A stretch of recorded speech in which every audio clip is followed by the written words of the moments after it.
Welcome to Fluent Phonics.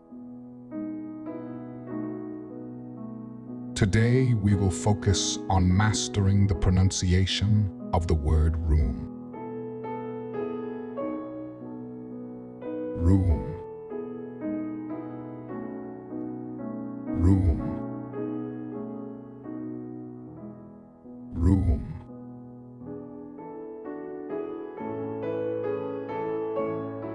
Here's an example of how one might use it in a sentence. Please make sure to clean your room before you go out with your friends. A room refers to a space within a building that is separated by walls and used for a specific purpose, such as sleeping, studying, or relaxing.